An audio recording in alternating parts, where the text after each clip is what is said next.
Hi guys, James at RampantLionReviews again for you today with another beer review. For this one we are going to stick to Sweden, but we're going to head over towards Gotland this time, and we're trying a beer from a brewery that I have never had anything from before. So always cool to introduce you guys to new Swedish breweries here on the channel. And I know the Gotland beer scene is kicking off a little bit. There seems to be about 12 or so little craft breweries over there now. For this one though, we are going to head about 50 kilometres to the south of Visby to a little place called Snausarve, and we're trying my first ever beer from Snausarve Gårdsbryggeri, which basically translates into English as the Snausarve Farm Brewery. This particular beer is called the Knickedickens Barley, and it's an English style barley wine coming in at 10% ABV. Now you don't see all that many barley wines being brewed at the moment, so that was one of the reasons that this beer caught my eye, along with the fact it was a brewery that I'd never tried before. But I know that there's a Gotland beer festival as well, and hopefully I can get over there with my dad and have a little look at that. We talked about that and we were both keen to go and do it, so maybe you'll see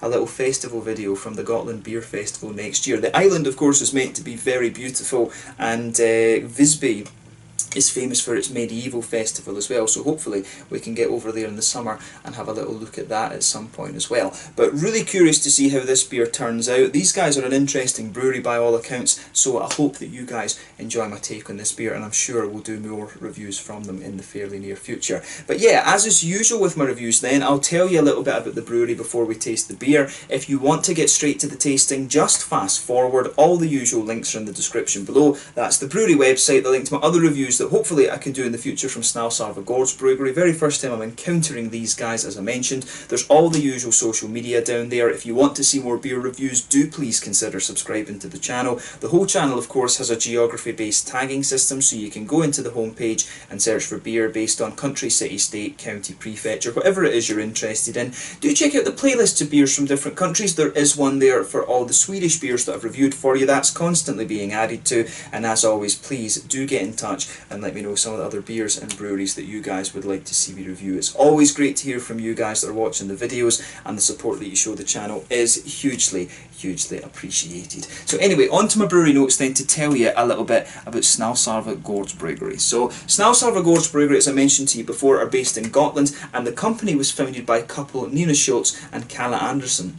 So Kalle had been a long time home brewer, and he's also a certified beer judge as well, while Nina, on the other hand, trained as a brewer at Ludvika up in the north of Sweden, and she worked for Värmdö Bryggeri and is also a certified chef and also a beer judge too. And apparently it was their beer activities that brought them together as a couple. So in 2016, after looking at houses in Stockholm, they decided to move to Gotland, and they bought a farm, and the brewery can be found in one of the old stables, which took them over a year to convert actually. They said they had to pretty much demolish the building and then kind of build it again from scratch. But you can find the brewery in the small village of Snausarve, which is about 50 kilometres to the south of the capital town Visby, and it started in the summer of 2018. And this little area, the Snausarve area, is part of the Havdhem township apparently. So they started off with a 200 litre brew kit, and apparently they want to specialise in sour and barrel aged beers, and they aim to produce around 10,000 litres over the course of 2019. The articles I read incidentally were from 2018, so you know, I don't know whether they've met that target or not. But for the moment, Nina does the majority of the work in the brewery, as Kalle commutes to Stockholm during the week to work. And as of November 2019, when I'm filming this review for you, they've brewed 31 different types of beer, and some of these are very interesting. They do have some beers that use local Gotland wheat, and there's also a smoked beer as well which uses the local Gotland smoked malts. That's one that I definitely want to check out. I've stuck that in my basket on the Systembolaget website already, and they're also producing mead using Gotland only honey, and from what I gather, over the next little while you will see some sort of Flanders red ales and broom beers and things like that. They're working a lot with sour beers and barrel aging. So yeah, definitely a brewery to keep an eye on in the future. For the moment though, as I say, November 2019, these guys, they've only got 3 beers listed in Systembolaget now. It's the smoked beer, a Belgian blonde I think it is, and then this one here. So yeah, I think it was the other one, was the Belgian blonde was like Calypto or something it was called. So yeah, hopefully we'll see more beers through Systembolaget from these guys in the future, and I will definitely keep an eye on them if they're doing Flanders red ales and things like that. One of my favourite styles of beer actually, and cool to find yet another sort of sour beer brewery popping up here in Sweden too. But yeah, that was all I was really able to find out about Snausarve Gårdsbryggeri. Cool to encounter another brewery, of course, in Gotland. Like I say, I'm sure there's about 12 or so craft breweries up there now, and hopefully I can get out there and take a little look at the island next year. We'll need to see how that one goes. But yeah, if you want to learn more about the brewery, you can check out the brewery website in the description below. You can follow them on Facebook and Instagram, which is probably your better bet. They seem to be a little bit more active on there. That'll keep you up to date with all the latest goings on at the brewery, and if you're interested in all the different things that they've done, you can check out the Rate Beer and Untappd pages, where they've got lists of all those different beers. But yeah, let's get on and actually have a taste of this beer then. So as I mentioned to you at the start of the video, this one is a 10% English style barley wine, the Knickedickens Barley. I don't know if that is a reference to like Charles Dickens or something like that, but there you can see the Snausarve Gårdsbryggeri symbol on this one. What I would say actually is that the recipe for this beer is actually in my friend Matthias's homebrewing book, and he pointed that out to me. I showed him the beer and he showed me the recipe for this one, which was kind of funny. So yeah, I'm drinking a beer that, you know, if I really wanted to, I could have a go at brewing myself. So I thought that was pretty cool. There you can see on the bottle too. I do like this actually, that they've got the Gotland outline. I don't know if there is a kind of Gotland craft beer brewery alliance or something like that, but yeah, it's quite cool. It shows you just about where they are on the map there. You can see the little white pointer. Visby is, where's my finger? Visby is like up here somewhere. So yeah, you're about 50 kilometres to the south of Visby, like I said. A plain kind of silver chrome bottle cap on this one. So yeah, let's get it out and have a taste on it. It says on the side here, Knickedickens Barleywine to British style. Knickedickens is a barley wine in the British style, so basically it's an English barley wine. It's yeah, so it basically says, yeah, you can, the flavour develops over time because it is bottle conditioned. It's got flask yeast, which, yeah, or flask yeast, not pork yeast, flask yeast for, yeah, so it's basically bottle conditioned, bottle yeast, I guess you would say. So yeah, without further ado, let's get this guy out and we'll get on with the tasting then. I'm really curious to see how this turns out. Oh, that's going to go crazy. There we go.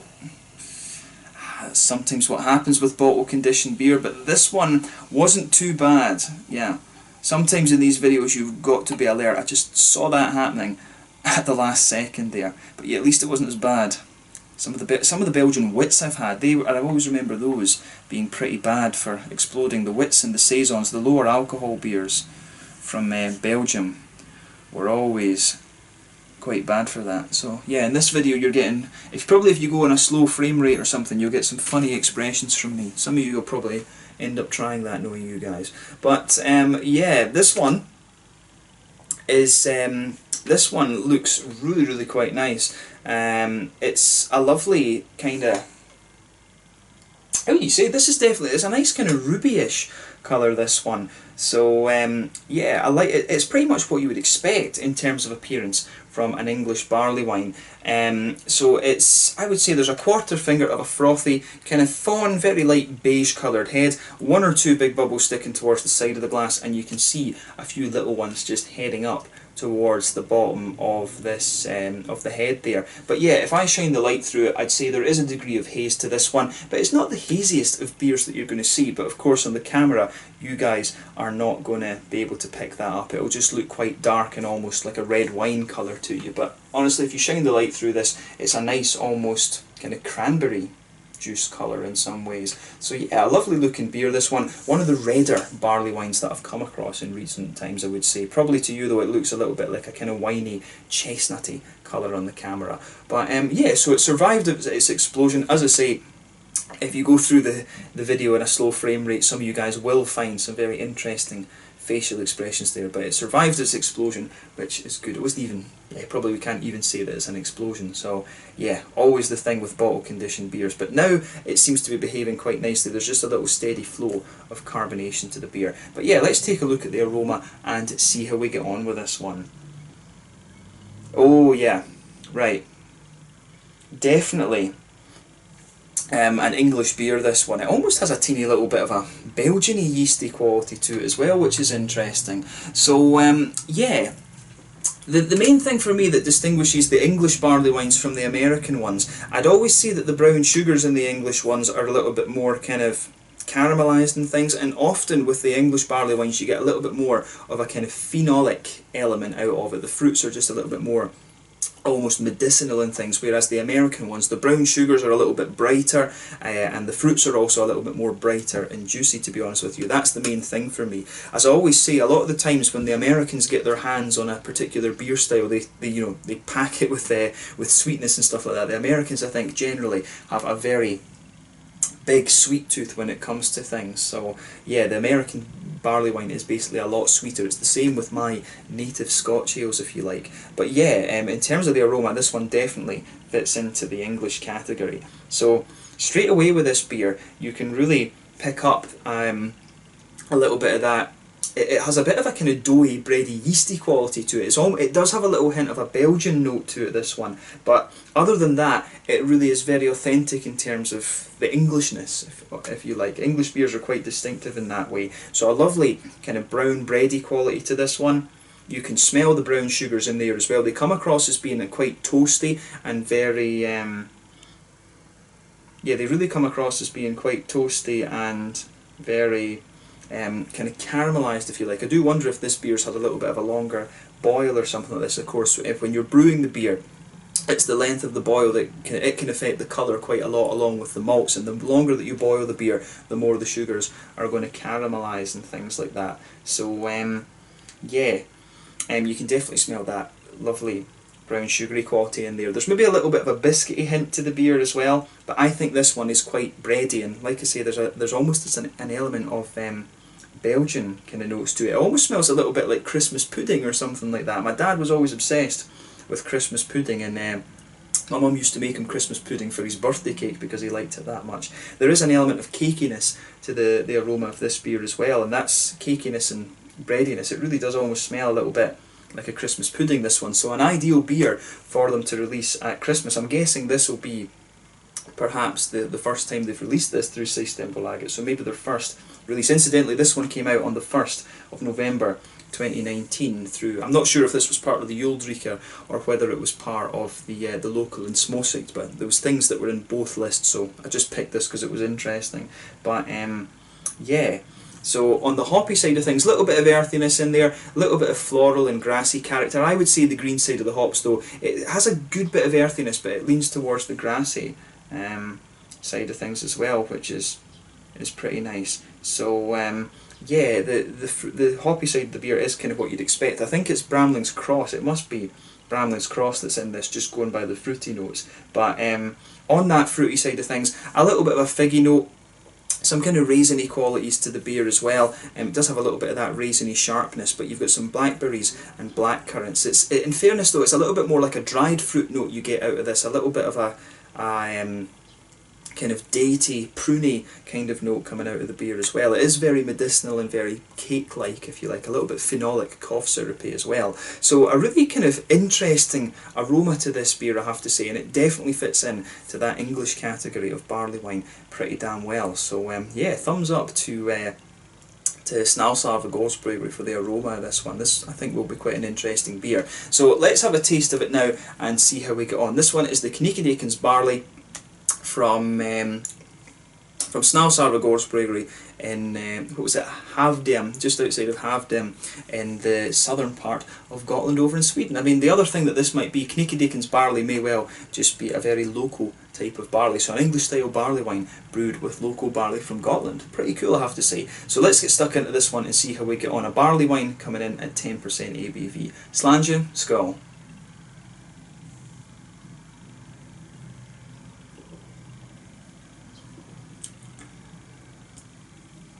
Yeah, that's pretty interesting.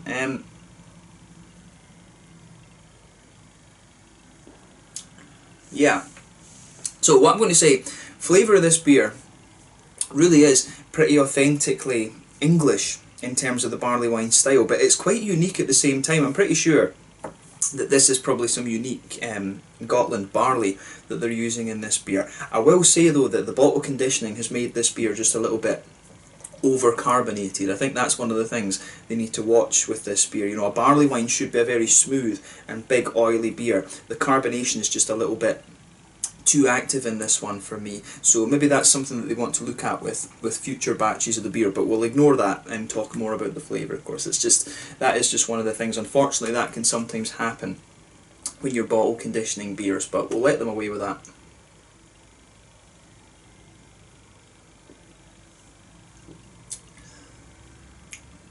But yeah, I like how that how it goes together. It's actually the barley that's coming out of this one, and the malty side of things, it comes across as really dark and toasty, and I really like that about this beer.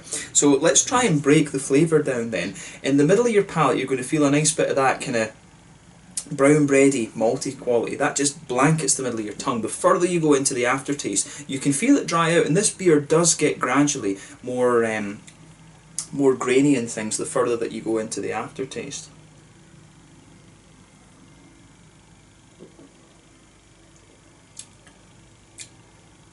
Yeah, and on top of that kind of bready base, you do get in the middle of your palate, that's where the kind of brown sugars come out, and they come across as if they've been really very highly caramelised and almost a little bit burnt, if you like, which is kind of interesting. So yeah, I mean the malt base, the barley, like I say, the sort of malty base that this one has, it's like a very, it's almost got a little bit of that kind of toasty bread crust quality to it that you would get, for example, on a hedgehog roll. So yeah, it's really interesting. I will say though, I was picking up some sort of Belgian-y yeasty notes out of the aroma with this one, but that doesn't really come across in the flavour. It doesn't really taste Belgian-y at all, to be honest with you. But you will notice with this beer, it does smooth out very nicely. Like, it's a very smooth, but still slightly dry, toasty, bread crusty note. Actually, I really like how the bready side of this beer comes together. But like I say, if you move further, pardon me, into the centre of your palate, then this one, the brown sugars come out really nicely, and it is almost like a well-fired brown sugar. It's not even oily, it is just really toasty and dark actually. It's almost like a charred brown sugar, if you like.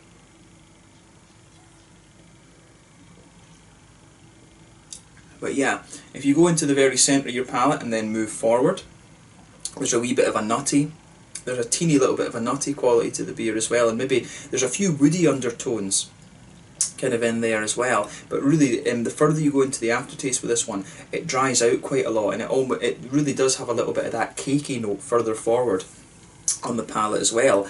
On the hoppy side of things then, in the back corners of the palate, there's definitely an earthy presence there, and the darkness of the earthiness in this beer does tell you it's English hops. For example, the German noble hops, the earthiness is quite a bit brighter. The Belgian hops are usually somewhere in between the English and the German earthiness, but the English earthiness is always that little bit darker and stronger. You definitely get that in the back corners of your palate. But as you come further forward, it smooths out and becomes slightly herbal. Again, that's a sign of English hops. And then as you reach the front corners of the palate, you've got a little bit of a floral aromaticity there, and then round the very front curve of the palate, it's a little bit lighter and grassy. Then behind the front curve of the tongue, of course, that's where you get that oily bubble, where those juicy, fruity esters start to roll out of the beer. And for me, this one, it really is quite medicinal and phenolic generally. It's this beer, I would say, it is, apart from the sort of Belgian-y, yeasty kind of quality I was picking up in this one, this is very similar to what you would expect going by the aroma.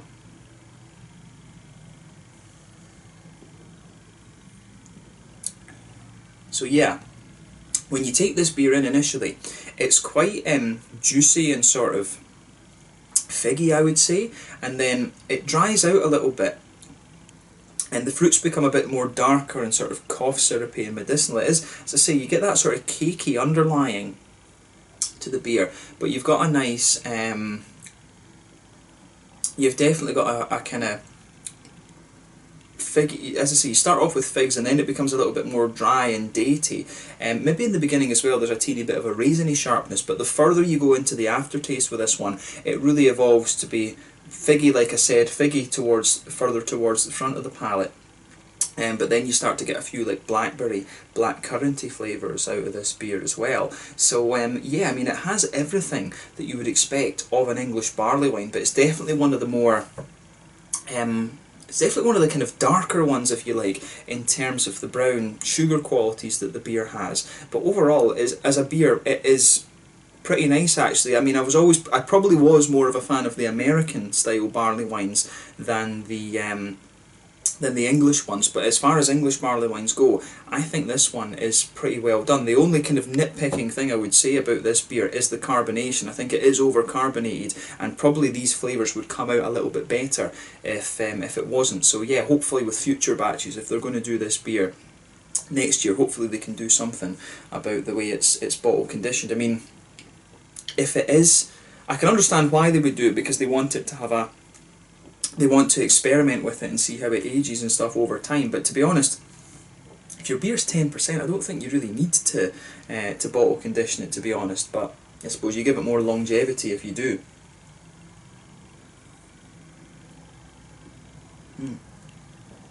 Yeah, really quite sort of a really very classic. I mean, this beer to me, it comes across as very classic and very stereotypical English barley wine, if you like. It's a really nice example of the style in terms of its flavour profile. Definitely one of the darker, more cakey, almost charred examples of the barley wine that you've come across, that I've come across before, actually. So yeah, thumbs up to Snausarve Gårdsbryggeri for this. They have pulled a nice beer here out of the with the flavour profile. This makes me really curious to try their Rauch beer, of course, their smoked beer.